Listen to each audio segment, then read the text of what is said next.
April 14 மரியும் புறாவும். என் நாமத்தினால் பிதா அனுப்பப் போகிற பரிசுத்த ஆவியாகிய தேற்றரவாளன். யோவான் 14:26. கிறிஸ்துவுக்கும் ஆவியானவருக்கும் உள்ள ஒப்புமை பட்டியலை தியானிப்பது ஒரு பரவச அனுபவம். கடவுளுடைய முதல் தேற்றரவாளர் இயேசு கிறிஸ்து, இரண்டாம் தேற்றரவாளர் பரிசுத்த ஆவியானவர். இயேசுவானவர் மிருகங்களில் மென்மையான ஆட்டுக்குட்டிக்கும், பரிசுத்த ஆவியானவர் பறவைகளில் மென்மையான புறாவிற்கும் ஒப்பனையாக வர்ணிக்கப்பட்டுள்ளனர். கிறிஸ்துவும் ஆவியானவரும் பரிசுத்தமுள்ளவராகவும் போதிக்கிறவராகவும் இருக்கின்றனர். இயேசு வேத வாக்கியங்களின் மையம், ஆவியானவரோ வேத வாக்கியங்களின் ஆக்கியோன்.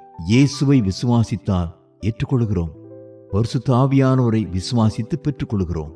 யூதர் பலரால் புறக்கணிக்கப்பட்டவர் கிறிஸ்து. பரிசுத்த ஆவியானவரும் கிறிஸ்தவர் பலரால் புறக்கணிக்கப்படுகிறார்.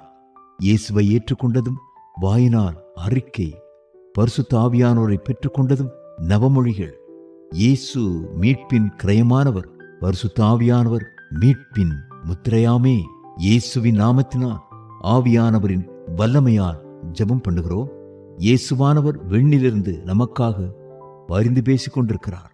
ஆவியானவர் நமக்குள் இருந்து கொண்டே பிதாவை நோக்கி வேண்டுதல் செய்கிறார். அன்பிற்கு மாதிரியாக இயேசு வாழ்ந்து காட்டினார்.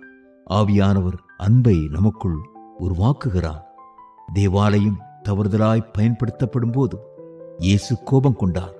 பரிசுத்த ஆவியானவர் நம் உடலாகிய தேவாலயத்தை நாம் கெடுக்கும் போது கோபம் கொள்கிறார். இயேசு மத்தேயு 10:1 மற்றும் 5 சீடர்களை மிஷனரிகளாக அனுப்பினார்.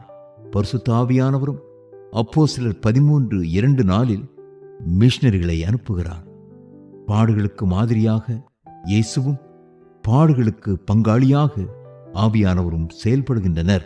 இருண்ட ஒரு காலத்திற்கு பின் இயேசு உலகிற்கு ஒளியாக வந்தார். கடைசி நாட்களில் உடல் உள்ள யாவர் மீதும் மழையாக ஆவியை தேவன் ஊற்றுகிறார்.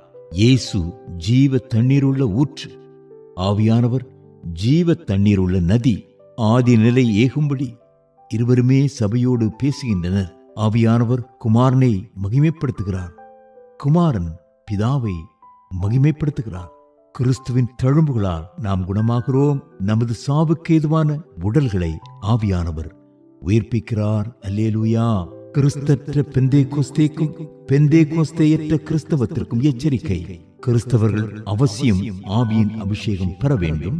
அபிஷேகம் பெற்றவர்கள் கிறிஸ்துவின் அடையாளங்களாய் திகழ வேண்டும்.